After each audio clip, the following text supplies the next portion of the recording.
So Russell, one of the things that I think is interesting about life is that like the way you wanted to shake Dan Gable's hand is now the way you have been thrust into this thing of really being so phenomenal at mastering this whole thing of marketing, ClickFunnels. So I think I've spoken at 7 of the 10X conferences. Okay. I think maybe the first time you did it, was it the second or third 10X conference? Do you remember? It was the third one in Vegas. I think it was the third, right? Okay. Yeah. Mandalay So Bay. I watched you and I watched a lot of things, and I just want you to know I study because I work with entertainers. So I know when I see different talent, like maybe they're hired to do one thing, but I saw a lot of other things in you. And, you know, you broke records as far as like sales, and then everybody was just like all over you. It was like this breakthrough moment because you're a spiritual guy. There's a Bible verse that says, unrelenting disappointment can leave you heart sick, but a sudden good break can turn your life around. And I promise you, I sat there and I watched you, and you had already had breaks and you were already known. But I thought, man, this young guy, something just like broke open. And I get to see that like in other things. I got to see Robert Downey by being on the set with him as he's working on Iron Man. I knew that Iron Man was going to take off. He wasn't so sure. Even the people that were directing it just thought, you know, it's a Marvel movie. Let's see what happens. But what's it like to almost like be the guy that was waiting in line for a Dan Gable, and now for people to wait in line to hear secrets from you, insights from you, to get to know you? Really think this through. What's it like? Yeah, I think it's one of those weird feelings because like it's interesting as when I coach entrepreneurs, this is one of the hardest roadblocks for them to understand. Is like the thing that is your superpower is usually common sense to you, so no one values it. And I think for me, it's always weird like that. Like it's still like such an honor to me. People run up to me at the airports, or we're out on a vacation with my kids, and my kids, they always laugh like, "Dad got spotted." But people run up and it's like they're so excited to tell you their story, how they found you the first time, what the impact you had and stuff.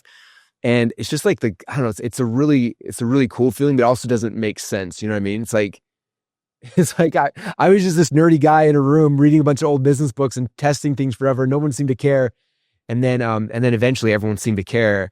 But it's pretty cool. But I think that because I know that you have the spiritual side of your life and the connection you have to your wife and your 5 kids. But I personally believe like when God's hand is on you, sometimes it is a little bit weird, because it's like me coming from Compton, California, 7 people in a 2-bedroom apartment. I never saw myself as being this guy that I became, but I think it was a plan of God. So I think that in what you're doing is the plan of God for your life, and this is what you're supposed to do. So give me something that you enjoy about your systems, your ideas, your behind the scenes, your coding that you love because it's changing lives. Like, what's exciting about the life-changing side of it? So I remember, if I go back in time, like when I first started learning this stuff, right? I remember I was in college, I was studying it, I was learning it. And the first time you discover something new, it's like the most exciting thing. Like every day I was like learning something. I'm like, this is insane. Like I couldn't go to bed at night. Like I woke up early in the morning. When I was at school, I was trying to like figure out how to like focus on, and I just become obsessed with this. And like, remember every single time I learned something new, it's like this is the most exciting thing in the world.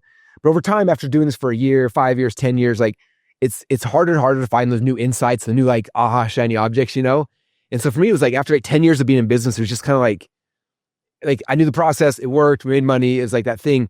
And it wasn't until I started the transition to like, we're going to start coaching other people and training them. And there's something magical about like, when I would share this insight, like this thing I discovered, and then you see in the audience or in the room you're at, and also you see them like, they get that aha, and it clicks in their eyes, they see in their eyes or in their mind, also like they get it. Like it's even a better feeling when you see that person have the aha than when you did initially. And I remember I shared a story one time about this because it was probably the best explanation of this for myself personally. Like as you mentioned earlier, growing up, I was a wrestler. And for me, like the best feeling I ever felt in my life was like, I win a wrestling match, I get my hand raised. Like, I love that feeling. I was addicted to it. There's nothing better. Like a decade of my life was just chasing that, the high of like getting my hand raised at the end of a match. And I always thought like there'd be nothing better than that. In fact, I remember getting into business. I'm like, there's nothing I've never felt the feeling I felt winning a wrestling match. I've never been a match in business, no matter how I tried, no matter, it's just not the same thing. And I remember, I've got 5 kids, as you mentioned earlier. I have twins that are, now 19 years old. But when my kids started middle school, we joined the wrestling team, and the twins did. And one of my sons, his name's Bowen, he's the coolest kid, but he just couldn't figure out wrestling. And he went out there and he just wasn't strong. He couldn't hold people. Like, he couldn't figure out positioning, and he lost match after match after match. And every time he come off, like in tears, and we would work on the stuff, and he kept losing and losing, and he get a little better, but it was a 4-month-long season, and we keep tweaking, and he lost every single match. And finally down to the very last tournament of the very last thing of his year, he's lost every match. He's kind of embarrassed. He's kind of whatever, and we go out there in this match, and he goes out and wrestles, and he does the move right. He's in the right position, and he ends up winning this match. He gets up afterwards, jumps up, and like does this little skip thing and runs over, gets his hand raised, runs over, gives me a hug. And I remember thinking, I was like that felt infinity times better than me ever getting my own hand raised, And I feel like with entrepreneurship, it's been the same thing. It's like me making $1 million or 10 million or whatever that number is it feels great. But like when you coach someone else and you see them have that success, it's infinitely better. And so it's interesting. You look at like our journey, like the first 10 years of my business was me making money and like celebrating me getting my own hand raised. And then 10 years ago, we launched ClickFunnels. The last decade, we shifted the focus. I was like, I don't want this to be about me. I want to be about our customers. We built a community and a tribe, and like we give away awards. And like, I think so far we've given away 3,000 of our 2 Combo Club awards. So 3,000 people who made $1 million inside of a funnel. And like, that is like so much cooler than any of like my own accomplishments. And like, that's where we celebrate at now. And that's why I'm addicted to this game. I keep playing it because there's something about that it's magic, like,